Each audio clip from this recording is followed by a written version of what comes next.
I am Frank Butler. I am the Frank W. McDonald Professor of Management in the Gary W. Rollins College of Business at the University of Tennessee at Chattanooga.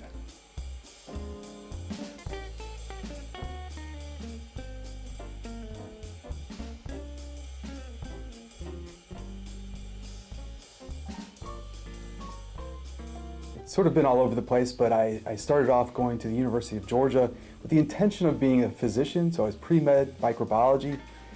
Spent about 2 years doing that, realized that it wasn't really my thing. I started living vicariously through a friend who was in med school, and I realized that medicine wasn't going to be my passion at the end of the day, and I switched to business management information systems at the end of my second year of school, and it kind of just clicked with me, and at the same time I started a business with a buddy of mine doing computer networking and such for businesses in that time, so small to medium-sized businesses. And from there it was like, okay, finished school, sold the business, moved to Atlanta, worked for a software company there, got into a study abroad program in Germany, went over for a year for that. 5 months of that was an internship, which turned into a full-time job, so I ended up spending another 2 years in Germany from there. And that's really where I realized I wanted to go into academia in some way, because I wanted to become an expert in mergers and acquisitions. Came back to the States, applied to a bunch of grad schools, and then I got headhunted by a consulting company, IT consulting company, worked with them a little bit, and then went to Florida State for my doctorate. Upon completion, I came to UTC, and I've been here now full 13 years. I've started my 14th, so. It was interesting. You know, everybody has their own experiences in college. I enjoyed being a student at the University of Georgia, even though it's a bigger school. I liked sort of being hidden in the entire place, I think, in a lot of ways. I met some great people, had great experiences there. Really liked their football program, which was a bonus at the end of the day. They also had, fortuitously, one of the leading management information system programs in the country, which was great because that's what I moved my major into, and I would say it worked out pretty well. My roommate and I in college, we one time took a trip that basically busted our bank for like 2 months, and we bought a giant box of ramen, and we would eat ramen actually quite a bit. Ramen noodles was the go-to, right? It was, I think, 12 cents a bag. The other one was Wendy's. They had the I forgot how much it was, but they were like 60-cent cheeseburgers, something like that. Or I don't remember exactly, but man, that place was a staple for us. It was literally a half a mile from our apartment. It was just like, hey, yeah, lots of those kinds of meals. I am a huge Red Hot Chili Pepper fan. They released a new album this year with their guitarist John Frusciante, who's one of my guitar idols, and not only have we been graced with one double album this year, but we're also getting a second one coming up here shortly. So I'm extremely excited about that, and I was also extremely excited that my wife and I got to experience them in concert this year, and pretty close to front row, and experienced some hearing loss. That's probably permanent at this point, but it is what it is. Having been a product of study abroad, having that experience fundamentally change me, right? In a way that helped me understand that ultimately we're all approximately the same, we just have different habits. I find that that's the first thing that's so important, is to understand that we're all people. And I think, especially with our students at UTC, a lot of them have never left the state or the Southeast.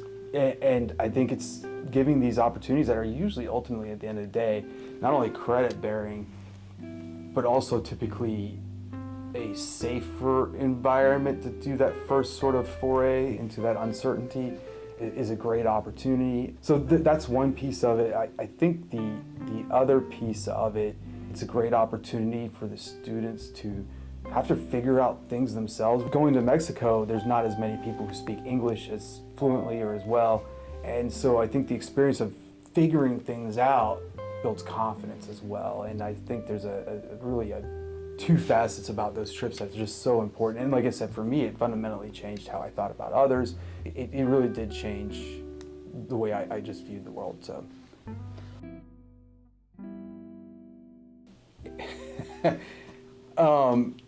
It's probably trying to do as little as possible first.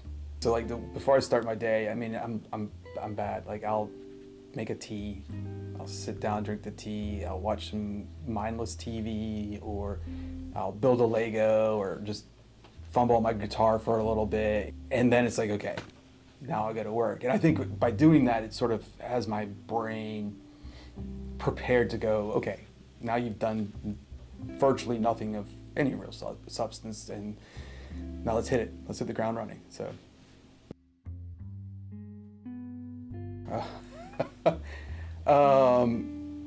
To me, it's extremely rewarding. For example, the Veterans Entrepreneurship Program has been something that I've been fortunate that we've been able to have here at the university and the College of Business.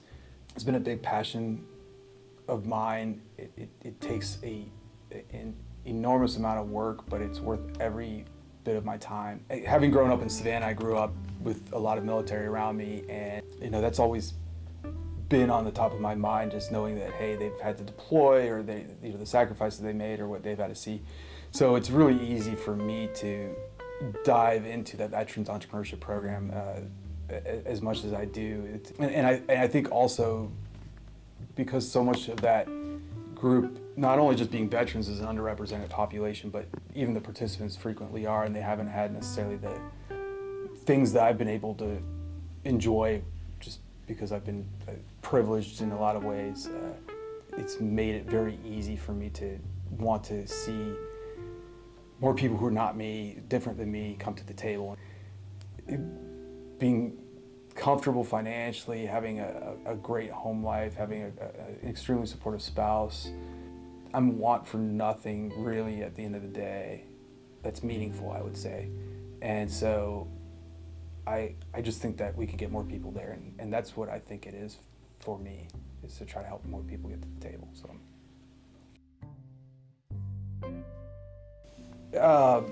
I think one thing that everybody needs to do is say yes to something that is hard.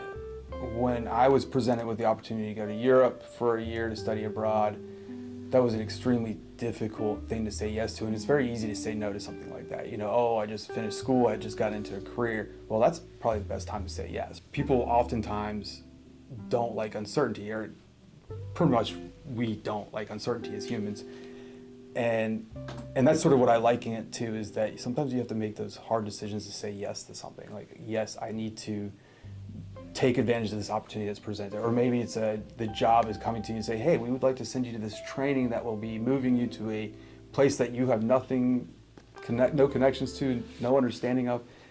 Say yes, right? Take advantage of those kinds of things, because they don't come along all the time, but more often than not, they will leave a lasting impression.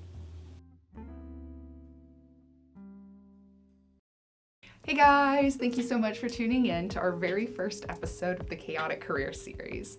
And thank you for listening to some of Dr. Frank Butler's wonderful stories and life journey and general anecdotes. From all of us here at the Center for Career and Leadership Development, we hope that this video has given you some sort of information or inspiration or general perspective on the fact that life is not a linear pathway, and it'll throw you more curveballs than you could ever expect. But you are not alone in this journey.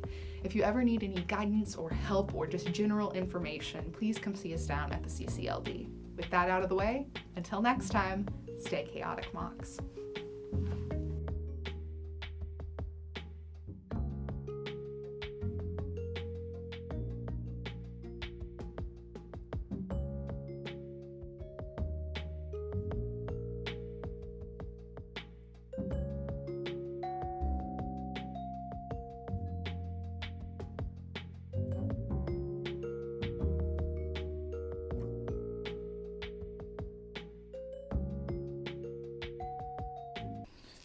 Okay, test 2 to see if this hits my face.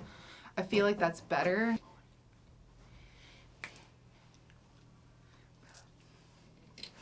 I want to be like right up on it.